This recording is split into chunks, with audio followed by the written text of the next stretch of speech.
เคยเป็นบ่เวลาเทรดได้กำไรแล้วแต่บ่ยอมถอนเวลาที่เฮาได้กำไรมาแล้วเฮารู้สึกดีใจเฮาไปไหลเงินปะไว้ได้กำไรมาเท่านั้นเท่านี้แต่ว่าเฮาบ่ยอมถอนเฮาปะมันไว้ในพอร์ตเนาะเวลาเฮาอดใจบ่ได้เฮาเข้ามาเทรดจากที่เฮามีกำไรมาแล้วเนาะเฮาห้ามใจตัวเองบ่อยู่เฮากลับไปเทรดอีกแรกๆก็เอากำไรกลับไปเทรดเนาะว่าสิสานกำไรต่อเทรดกลับไปสุดท้ายกำไรหายคืนเบิด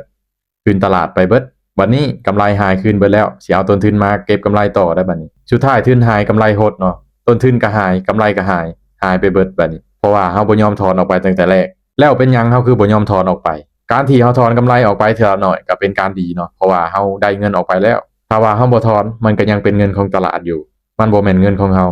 ฉะนั้นก็ถอนระยะสั้นก็ได้เนาะได้กำไรแล้วถอนได้ถอนเนาะแบบนั้นก็จะเป็นการดีเนาะเพราะว่าเฮาถอนออกมาเฮาก็ได้เงินเนาะถ้าว่าเฮาบ่ถอนเฮาควบคุมตัวเองบ่ได้เฮาก็กลับไปเทรดอีกเนาะ ฉะนั้นก็ถ้าหยุดตัวเองบ่ได้ก็เอาเงินไปทางใหม่ก็ได้เนาะถอนออกมาโอนให้พ่อแม่ก็ได้เนาะถ้าว่าเฮาหยุดตัวเองบ่ได้หรือว่าเฮาสิเอาไปลงทุนก็ได้เนาะลงทุนซื้อบิตคอยน์หรือว่าซื้อทองคำไว้ก็เป็นการดีเนาะเพื่อเป็นการหยุดความโลภของเฮาเนาะการที่เฮาได้กำไรมาแล้วเนาะแต่ว่าเฮายังบ่ทันหยุดเทรดหรือว่าถอนออกมา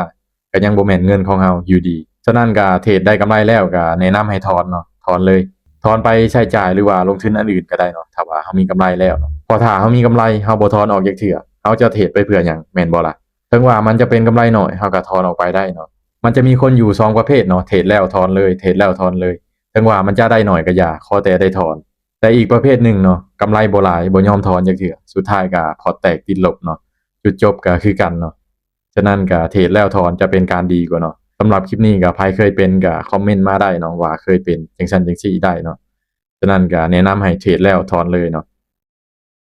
จัดไปเป็นการดีเนาะ